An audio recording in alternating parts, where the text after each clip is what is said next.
शांती. आज आहे 19/12/2025 ची मुरली. महावाक्य आहे, गोड मुलांनो, आता घरी जायचे आहे, त्यामुळे देही अभिमानी बना. एका बाबांची आठवण करा तर अंतमती सोगती होईल. प्रश्न आहे, वंडरफुल बाबांनी तुम्हाला कोणते एक वंडरफुल रहस्य सांगितले आहे? उत्तर आहे, बाबा म्हणतात, मुलांनो, हा अनादी अविनाशी ड्रामा पूर्वनियोजित आहे. यामध्ये प्रत्येकाचा पार्ट नोंदलेला आहे. जे काही होते नथिंग न्यू. बाबा म्हणतात, मुलांनो, यामध्ये माझा देखील कोणता मोठेपणा नाही. मी देखील ड्रामाच्या बंधनामध्ये आहे. बाबा हे वंडरफुल रहस्य ऐकून जसे आपल्या पार्टला देखील महत्त्व देत नाहीत. गीत आहे, आखिर वह दिन आया आज. ओम शांती. गोड गोड रुहानी मुले हे गाणे गात आहेत. मुले समजतात की कल्पानंतर पुन्हा आपल्याला धनवान, हेल्दी आणि वेल्दी बनविण्याकरिता पवित्रता, सुख, शांतीचा वारसा देण्यासाठी बाबा येतात. ब्राह्मण लोक देखील आशीर्वाद देतात ना, की आयुष्यमान भव, धनवान भव, पुत्रवान भव. तुम्हा मुलांना तर वारसा मिळत आहे. काही आशीर्वादाची गोष्ट नाहीये. मुले शिकत आहेत, जाणतात. 5000 वर्षांपूर्वी देखील आपल्याला बाबांनी येऊन मनुष्यापासून देवता, नरापासून नारायण बनण्याचे शिक्षण दिले होते. मुले जे शिकतात ते जाणतात की आपण काय शिकत आहोत. आपल्याला शिकविणारे कोण आहे? त्यामध्ये देखील नंबरवार पुरुषार्थानुसार जाणतात. एवढे तर जरूर म्हणतीलच की आम्हा मुलांना ठाऊक आहे, ही राजधानी स्थापन होत आहे किंवा DT किंगडम अर्थात दैवी साम्राज्य स्थापन होत आहे. आदी सनातन देवी देवता धर्माची स्थापना होत आहे. पहिले शूद्र होतो, मग ब्राह्मण बनलो, आता पुन्हा देवता बनायचे आहे. दुनियेमध्ये कोणाला हेच ठाऊक नाहीये की आता आपण शूद्र वर्णाचे आहोत. तुम्ही मुले समजता, ही तर खरी गोष्ट आहे. बाबा सत्य सांगून सचखंडाची स्थापना करत आहेत.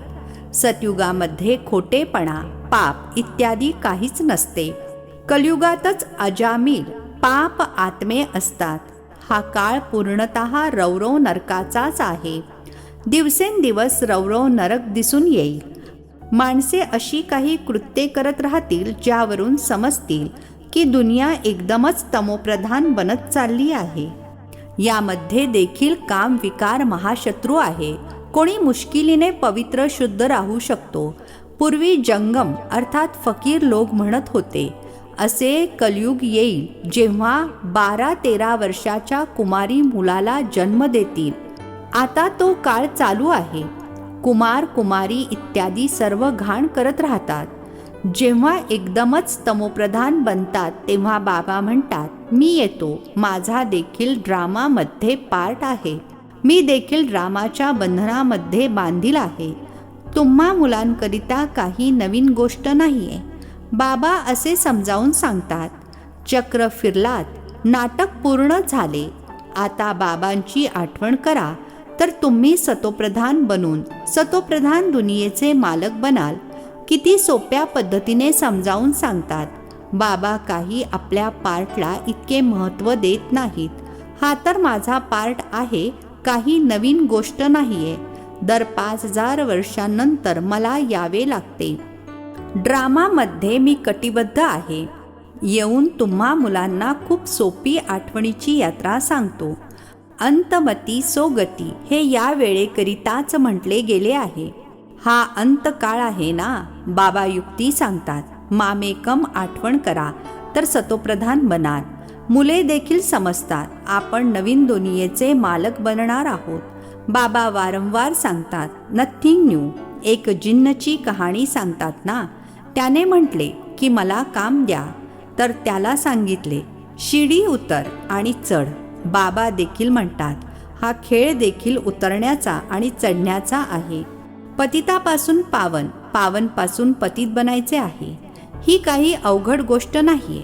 आहे खूप सोपी. परंतु युद्ध कोणते आहे हे न समजल्या कारणाने शास्त्रांमध्ये युद्धाच्या गोष्टी लिहिल्या आहेत. वास्तविक माया रावणावर विजय प्राप्त करणे तर खूप मोठी लढाई आहे. मुले बघतात आपण घडोघडी बाबांची आठवण करतो आणि मग आठवण विसरते. माया दिवा विझवून टाकते. यावर गुलबकावलीची देखील एक कहाणी आहे. मुले विजय प्राप्त करतात, खूप चांगले चालतात आणि मग माया येऊन दिवा विझवून टाकते. मुले देखील म्हणतात, बाबा मायेची वादळे तर खूप येतात. मुलांकडे वादळे देखील अनेक प्रकारची येतात. कधी कधी तर असे जोराने वादळ येते जे 8-10 वर्षाची जुनी चांगली झाडे देखील खाली कोसळतात. मुलेच जाणतात, वर्णन देखील करतात. चांगले माळेचे मणी होते, आज अस्तित्वातच राहिलेले नाहीत. हे देखील उदाहरण आहे. हत्तीला मगरीने खाल्ले. ही आहेत मायेची वादळे. बाबा म्हणतात, 5 विकारांपासून जपून राहा. आठवणीमध्ये राहाल तर मजबूत बनाल, देही अभिमानी बना. बाबांची ही शिकवण एकदाच मिळते. इतर कोणीही असे कधी म्हणणार नाहीत की तुम्ही आत्मअभिमानी बना. सतयुगामध्ये देखील असे म्हणणार नाही. नाव, रूप, देश, काळ सर्व लक्षात राहतेच. यावेळी मी तुम्हाला सांगतो, आता घरी परत जायचे आहे. तुम्ही पहिले सतोप्रधान होता. सतो रजो तमोमध्ये तुम्ही पूर्ण 84 जन्म घेतले आहेत. त्यामध्ये देखील नंबर 1 हे ब्रह्मा आहेत. इतरांचे 83 जन्म देखील असू शकतात. यांच्यासाठी पूर्ण 84 जन्म आहेत. हे सर्वात पहिले श्री नारायण होते. यांच्याकरिता सांगतात जणू सर्वांसाठी समजले जाते. अनेक जन्मांच्या अंतामध्ये ज्ञान घेऊन पुन्हा ते नारायण बनतात. झाडाच्या चित्रामध्ये देखील दाखवले आहे ना. इथे श्री नारायण आणि शेवटी ब्रह्मा उभे आहेत. खाली राजयोग शिकत आहेत. प्रजापित्याला कधी परमपिता म्हणणार नाही. परमपिता एकालाच म्हटले जाते. प्रजापिता मग यांना अर्थात ब्रह्माला म्हटले जाते. हे देहधारी आहेत, ते विदेही विचित्र आहेत. लौकिक पित्याला पिता म्हणता येईल. यांना प्रजापिता म्हणणार. ते परमपिता तर परमधाममध्ये राहतात. प्रजापिता ब्रह्मा परमधाममध्ये म्हटले जात नाही. ते तर इथे साकारी दुनियेमध्ये झाले. सूक्ष्म वतनमध्ये देखील नाहीत. प्रजा तर आहे स्थूल वतनमध्ये. प्रजापित्याला भगवान म्हटले जात नाही. भगवंताच्या शरीराचे कोणते नाव नाही.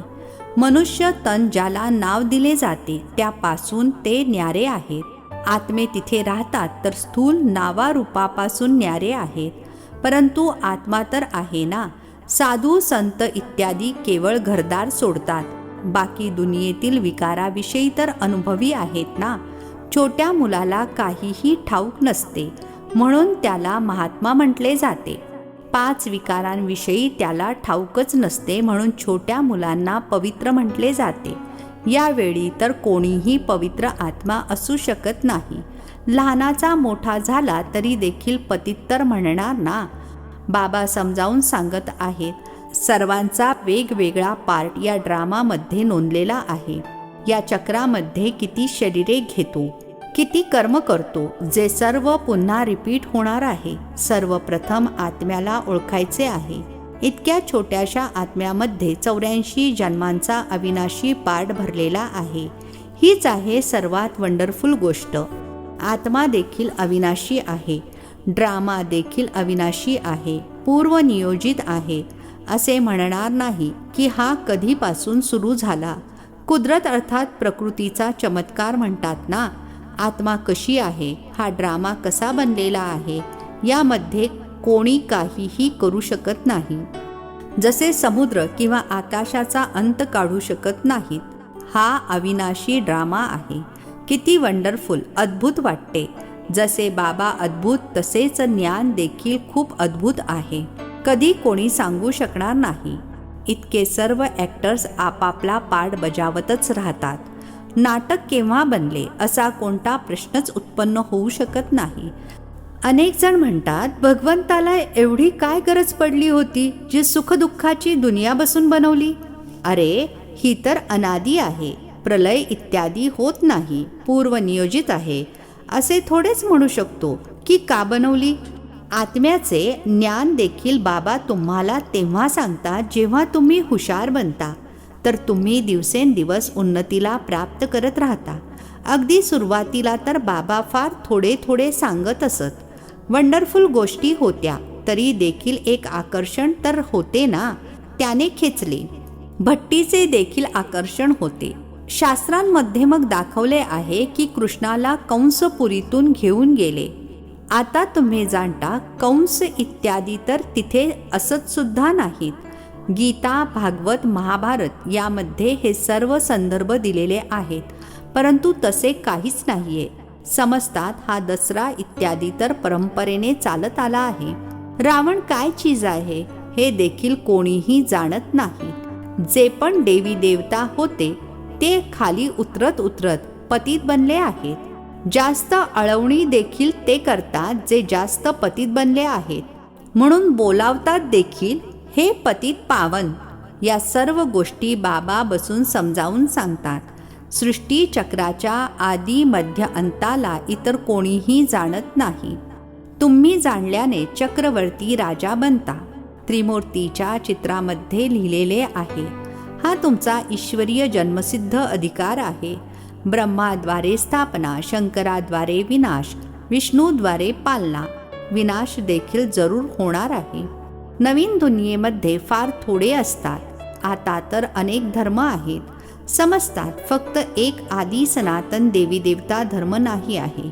मग जरूर तो एक धर्म पाहिजे. महाभारत देखील गीतेशी संबंधित आहे. हे चक्र फिरत राहते. एक सेकंद देखील बंद होऊ शकत नाही. काही नवीन गोष्ट नाहीये. अनेकदा राजाई घेतली आहे. ज्यांचे पोट भरलेले असते ते गंभीर राहतात. आतून समजतात की आता कितीदा राजाई घेतली होती. कालचीच गोष्ट आहे. कालच देवी देवता होतो, मग चक्र फिरून आज आम्ही पतित बनलो आहोत. आता पुन्हा आम्ही योगबलाने विश्वाची बादशाही घेतो. बाबा म्हणतात, कल्पकल्प तुम्हीच बादशाही घेता. जरा देखील फरक पडू शकत नाही. राजाईमध्ये कोणी कमी पदवाले, कोणी उच्च पदवाले बनतील, हे पुरुषार्थानुसारच होते. तुम्ही जाणता पहिले आपण माकडापेक्षा देखील अतिशय वाईट होतो. आता बाबा मंदिर लायक बनवत आहेत. जी चांगली चांगली मुले आहेत त्यांची आत्मा रिअलाइज करते, खरोखर आपण तर काहीच कामाचे नव्हतो. आता आपण वर्थ पाऊंड बनत आहोत. कल्पकल्प बाबा आपल्याला पेनीपासून पाऊंड अर्थात कवडीपासून हिरा बनवतात. जे कल्पापूर्वीचे असतील तेच या गोष्टींना चांगल्या रीतीने समजतील. तुम्ही देखील प्रदर्शनी इत्यादी करता. Nothing new. याद्वारेच तुम्ही अमरपुरीची स्थापना करत आहात. भक्ती मार्गामध्ये देवी इत्यादींची किती मंदिरे आहेत. ही सर्व आहे पुजारीपणाची सामग्री. पूज्यपणाची सामग्री काहीच नाही. बाबा म्हणतात, दिवसेंदिवस तुम्हाला गूढ पॉईंट्स समजावून सांगत राहतो. पूर्वीचे पुष्कळ पॉईंट्स तुमच्याकडे ठेवलेले आहेत. आता त्याचे काय करणार? असेच पडून राहतील. वर्तमानमध्ये तर बाप दादा नवीन नवीन पॉईंट्स समजावून सांगत राहतात. आत्मा इतकी छोटीशी बिंदूप्रमाणे आहे. तिच्यामध्ये सारा पार्ट भरलेला आहे. हा पॉईंट काही अगोदरच्या नोटबुकमध्ये थोडाच असेल. मग जुन्या पॉईंटचे तुम्ही काय करणार?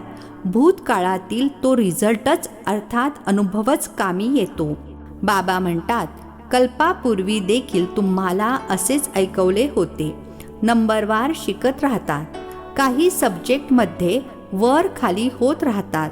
व्यापारामध्ये देखील ग्रहचारी बसते. यामध्ये हार्ट फेल व्हायचे नाहीये. पुन्हा उठून पुरुषार्थ केला जातो. लोकांचे किती दिवाळे निघते, मग पुन्हा धंदा इत्यादी करून खूप धनवान बनतात. इथे देखील कोणी विकारामध्ये कोसळतात. तरी देखील बाबा म्हणतात, आता पुन्हा चांगल्या रीतीने पुरुषार्थ करून उच्चपद प्राप्त करा. पुन्हा चढायला सुरुवात केली पाहिजे. बाबा म्हणतात, घसरला आहात, आता पुन्हा चढा. असे खूप आहेत. कोसळतात तर पुन्हा चढण्याचा प्रयत्न करतात. बाबा विरोध थोडाच करतील. बाबा जाणतात असे देखील खूप येतील. बाबा म्हणतील पुरुषार्थ करा. तरीही काही ना काही मदतगार तर बनतील ना. ड्रामा प्लॅन अनुसारच म्हणणार. बाबा म्हणतील, ठीक आहे बाळा, आता तृप्त झालास, खूप गटांगळ्या खाल्ल्यास, आता पुन्हा पुरुषार्थ कर. बेहदचे बाबा तर असेच म्हणतील ना. बाबांकडे भेटण्यासाठी कितीतरी येतात. त्यांना म्हणतो, बेहदच्या बाबांचे म्हणणे मानणार नाहीस का? पवित्र बनणार नाहीस? बाबा आत्मा समजून आत्म्याला सांगतात तर तीर जरूर लागेल, अर्थात मनाला जरूर भिडेल. समजा पत्नीला तीर लागतो, अर्थात ज्ञान पटते, तर म्हणेल मी तर प्रतिज्ञा करते. परंतु पुरुषाला तीर लागत नाही, तर पुढे चालून त्यांना देखील ज्ञानाच्या मार्गावर आणण्याचा प्रयत्न करतील. आणि मग असे देखील खूप येतात ज्यांना पत्नी ज्ञानामध्ये घेऊन येते, तर ते म्हणतात पत्नी माझी गुरु आहे. ते ब्राह्मण लोक धागा बांधताना म्हणतात, हा तुझा गुरु ईश्वर आहे. इथे बाबा म्हणतात, तुमचे एकच पिता सर्व काही आहेत. माझे तर एक, दुसरे ना कोणी. सर्वजण त्यांचीच आठवण करतात. त्या एकाशीच योग लावायचा आहे. हा देह देखील माझा नाही. अच्छा.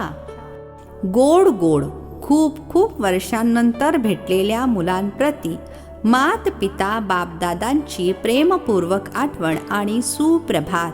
आत्मिक पित्याचा आत्मिक मुलांना नमस्ते. आम्हा आत्मिक मुलांचा आत्मिक पित्याला नमस्ते. धारणेसाठी मुख्य सारांश आहे. पहिला पॉइंट आहे, कोणतीही ग्रहचारी आली तर हताश होऊन बसायचे नाही. पुन्हा पुरुषार्थ करून बाबांच्या आठवणीमध्ये राहून उच्च पद प्राप्त करायचे आहे. दुसरा पॉइंट आहे, आठवणीद्वारे आपली स्थिती इतकी मजबूत बनवायची आहे जेणेकरून कोणतेही मायेचे वादळ वार करू शकणार नाही. विकारांपासून स्वतःचा बचाव करत राहायचा आहे.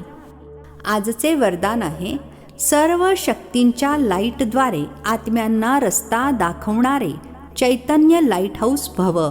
सर्व शक्तींच्या लाईटद्वारे आत्म्यांना रस्ता दाखवणारे चैतन्य लाईट हाऊस भव. स्पष्टीकरण आहे, जर नेहमी याच स्मृतीमध्ये राहाल की मी आत्मा विश्व कल्याणाच्या सेवेकरिता परमधामहून अवतरित झाले आहे, तर जे काही संकल्प कराल बोलाल त्यामध्ये विश्वकल्याण सामावलेले असेल आणि हीच स्मृती लाईट हाऊसचे कार्य करेल. जसे त्या लाईट हाऊसमधून एका रंगाची लाईट निघते, तसे तुम्हा चैतन्य लाईट हाऊसद्वारे सर्व शक्तींची लाईट आत्म्यांना प्रत्येक पावलाला रस्ता दाखवण्याचे कार्य करत राहील. स्लोगन आहे, स्नेह आणि सहयोगासोबतच शक्ती स्वरूप बना तर राजधानीमध्ये पुढचा नंबर मिळेल. स्नेह आणि सहयोगासोबतच शक्ती स्वरूप बना तर राजधानीमध्ये पुढचा नंबर मिळेल. अव्यक्त इशारे. आता संपन्न अथवा कर्मातीत बनण्याचा ध्यास धरा. जसे कर्मामध्ये येणे स्वाभाविक झाले आहे, तसेच कर्मातीत होणे देखील स्वाभाविक व्हावे. कर्म देखील कराल आणि आठवणीमध्ये देखील राहा. जे नेहमी कर्मयोगाच्या स्टेजमध्ये राहतात ते सहजच कर्मातीत होऊ शकतात. जेव्हा पाहिजे तेव्हा कर्मामध्ये यावे आणि जेव्हा पाहिजे तेव्हा न्यारे बनावे. ही प्रॅक्टिस कर्म करत असताना मधून मधून करत राहा. अच्छा. ओम शांती. नवनवीन मराठी व्हिडिओज प्राप्त करण्यासाठी सबस्क्राईब करा मराठी गॉडलीवूड चॅनलला.